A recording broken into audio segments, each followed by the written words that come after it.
Police प्रशासन का जो काम है वो पुलिस प्रशासन, मामन खान भी कोर्ट में गए थे, वो भी अपनी अग्रिम जमानत चाह रहे थे, ये भी गए हुए हैं। तो ये भी एक न्यायिक प्रक्रिया और पुलिस की प्रशासन की प्रक्रिया का हिस्सा है। और पुलिस प्रक्रिया और न्याय प्रक्रिया जो है वो अपने हिसाब में, इस हिसाब से जो चीज़ें घटित होती हैं उसमें मुझे लगता है कि कोई पॉलिटिकल स्टेटमेंट की या उसकी आवश्यकता मुझे लगती नहीं। सर, मामू मजेसर को लेकर जिस तरह से रोहतक के सांसद अरविंद शर्मा ने उनका पक्ष लिया कि उनको इस तरह से गिरफ्तार किया जाए, उनका जो मामले दर्ज किए वो गलत थे, उनका समर्थन किया। एक बार सवाल दोबारा पूछिए। मामू मजेसर की जो गिरफ्तारी हुई है उसको वक्त बताया है अरविंद शर्मा ने, जो रोहतक के सांसद हैं बीजेपी के, और उन्होंने कहा कि मामू मजेसर की जो गिरफ्तारी हुई है वो गलत है और जिस तरह से बयान कर रहे थे हम उसके पक्ष में हैं। देखिए, हर विषय की पक्ष की हर विषय का पक्ष भी होता है और विपक्ष भी होता है, और किसी के भी कोई पक्ष में नहीं रहे ऐसा तो कभी भी नहीं होता। हर व्यक्ति के, हर काम के, हर विचार के पक्ष के लोग हैं जिनको ठीक से जानकारी है कि मोनू मानेसर निर्दोष है, तो निश्चित रूप से वो उसका पक्ष लेंगे और उसके पक्ष की बात भी करेंगे। इसलिए अरविंद शर्मा जी ने जो कहा है उनकी जानकारी के हिसाब से मुझे लगता है कि उन्होंने ठीक कहा है। एक जनप्रतिनिधि को ऐसी स्टेटमेंट देनी चाहिए? नहीं, देखिए भैया, पक्ष और विपक्ष तो हर किसी का है। कांग्रेस पार्टी के जब विधायक अंदर जाएंगे, कांग्रेस पार्टी के कितने लोग इससे पहले बोल रहे थे, तो इसलिए हमेशा पक्ष और विपक्ष रहेंगे और पक्ष और विपक्ष में अपने अपनी जानकारी के हिसाब से लोग अपने अपने बयान देंगे। हमको तो दुर्भाग्यपूर्ण ये लग रहा है कि कांग्रेस पार्टी ने पत्रकारों की एक सूची जारी कर दी है, घमंडिया गठबंधन ने, कि इनकी बहस में हम जाएंगे। ये देखिए ना, बंटवारा कहाँ तक जा रहा है। कल को नीचे कोई ऐसी सूचियाँ आ गई तो क्या होगा। यानी जो कल तक गोदी मीडिया कहकर निंदा करते थे, उन्होंने उसी प्रकार का काम अपनी कलम से कर दिया है। मैं कहूँगा बहुत ही दुर्भाग्यपूर्ण है। आज कोई पक्ष में बोल रहा है, कल आप एक बयान हमारा अच्छा भी छाप सकते हो, प्रशंसा कर सकते हो, कल को एक बयान ऐसा भी छाप सकते हो जिस पे आप कहो कि भाई अच्छा नहीं कहा गया। किसी काम की आप सराहना भी कर सकते हो, किसी काम में कमी भी निकाल सकते हो। इस आधार पर अगर हम पत्रकारों में, अखबारों में, मीडिया चैनलों में अगर बंटवारा करेंगे, मुझे लगता है कि बहुत ही दुर्भाग्यपूर्ण है। सर, जिस तरह से कांग्रेस के नेता या विधायक ये कह रहे हैं कि जो मामन खान है वो पाक साफ है, उन्हें फंसाया जा रहा है, और कल अभय चौटाला यही थे, उन्होंने कहा कि भाजपा का षड्यंत्र है, मुख्यमंत्री। भाई साहब, आपके दोनों सवाल एक ही सिक्के के दो पहलू हैं। एक बार वही बात आप अरविंद शर्मा जी के नाम से कर रहे थे, वही बात आप अब कांग्रेसियों के नाम से कर रहे हो। मेरा उत्तर सेम है जो मैंने उस समय दिया, कि लोग अपने अपने, हर एक के पक्षकार भी होते हैं, हर एक का विपक्ष भी होता है। लोग अपने अपने पक्ष की बात करते हैं और उसी हिसाब से अपने बयान देते हैं। इसलिए जिसको जो जानकारी है उस जानकारी के आधार पर कई बार बोलता है, कई बार वो अपनी पार्टी या दल के हिसाब से बोलता है। जो बजरंग दल के रोहतक विभाग के संयोजक हैं नीरज वत्स, उन्होंने कल अपनी पूरी टीम के साथ इस्तीफे की घोषणा की है और उन्होंने ये कहा है कि जो भाई, बजरंग दल को स्वाभाविक रूप से उनके नेता के गिरफ्तार होने पर नाराजगी जताने का, रोष जताने का, गुस्सा करने का उनका अधिकार हम छीन सकते हैं क्या? जी, नेचुरल है, स्वाभाविक है।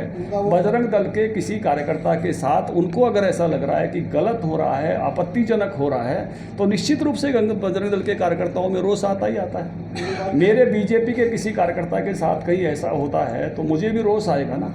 इट्स नेचुरल, स्वाभाविक है। नहीं, ये बात ठीक है, स्वाभाविक है, लेकिन नहीं, बिल्कुल। उन्होंने साथ में एक बात कही है, उन्होंने कहा है कि बीजेपी सरकार जो है विश्व हिंदू परिषद और बजरंग दल को यूज एंड थ्रो की तरह इस्तेमाल कर रही है, कि जब उनकी ज़रूरत पड़ी उनको यूज़ कर लिया और बाद में उनको निकाल दिया। इसके बारे में आप क्या कहेंगे? देखिए, उनके बयान पर तो मैं अभी कुछ टिप्पणी नहीं करूँगा, लेकिन सबको अपनी बात जो है वो नाराज़गी जताने का, नेचुरल रूप से जब किसी भी ऐसे संगठन के लोगों के साथ, उनके नेतृत्व के साथ उनको लगता है अन्याय होता है तो उनका रोष स्वाभाविक है। अभय चौटाला ने कहा कि उनका और भाजपा की मिली भगत है, किसी की वजह से उन पर कार्रवाई नहीं हो रही है। इस बात से आप कितना सहमत हैं? मुझे लगता है कि जब किसी और बात से अपने दल की प्रासंगिकता नहीं बन रही हो तो ऐसे स्टेटमेंट आते हैं। हरियाणा में इतना मजबूत गोरक्षा कानून है, क्या गोरक्षकों की जरूरत है प्रदेश के अंदर? देखिए, हमेशा दोनों चीज़ें हमेशा रही हैं। समाज की जागरूकता ही कानूनों के क्रियान्वयन का आधार बनती है। तो कानून तो बहुत अच्छे बहुत पहले से बने होते हैं, अगर समाज की जागरूकता उन कानूनों के विषय में नहीं होती है और समाज का सहयोग नहीं होता है तो बहुत अच्छे कानूनों के क्रियान्वयन भी जितने अच्छे होने चाहिए उतने अच्छे नहीं हो पाते हैं। इसलिए जागरूक समाज कानूनों के क्रियान्वयन की भी गारंटी देता है। इसलिए निश्चित रूप से कानून की मर्यादा में रहकर जागरूक समाज अवश्य चाहिए। जिस तरह से संगठन की बात कानून बनाने का श्रेय मुझे ही मिला था गोरक्षा का। अब सबसे पहला कानून हमने विधानसभा में वही बनाया था, लेकिन उसका इम्प्लीमेंटेशन समाज की जागरूकता उसकी गारंटी है। सर, कांग्रेस ये कह रही है कि 10 की 10 सीटें जीतेंगे और उनको आपकी बार जो है एक ब्याकड़ा पूरे निकलने देंगे। उनको कहने भी नहीं देंगे क्या? जो ऐसे हर दल को अपनी बात कहने का अधिकार है, लेकिन मोहब्बत की दुकान में लात गुस्सों का प्रसाद बट रहा है, सबको दिखाई दे रहा है। इसलिए उसमें से ऐसे बटे हुए घर का कैसे बंटाधार होता है सबके ध्यान में। सुभाष कह रहे हैं कि इसी तरह का बीजेपी में भी चल रहा है। अब देखिए, आप थोड़े से आनंद लेने के उस पर आ गए। चलिए, धन्यवाद। अध्यक्ष जी, जेजेपी के साथ गठबंधन लोकसभा चुनाव में और विधानसभा में रहेगा? देखिए, ये सवाल का जवाब एक बार नहीं 100 बार आ चुका है। हमारा सरकार चलाने का गठबंधन है, सरकार अच्छी चल रही है।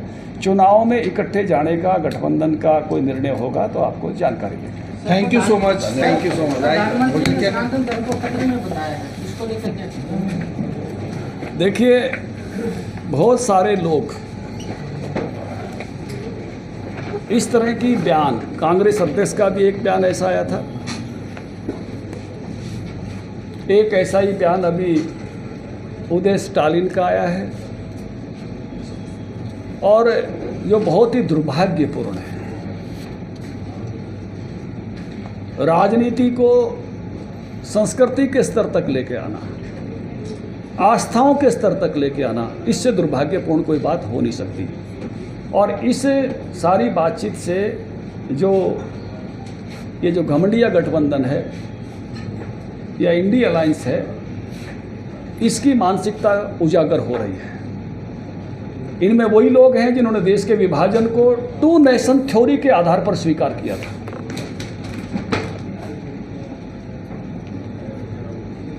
ये वही लोग हैं जिन्होंने बहुत सारी चीज़ों को सेकुलरिज्म के नाम पर केवल और केवल हिंदू का उत्पीड़न हो और एक तरफ अपीजमेंट चलता जाए।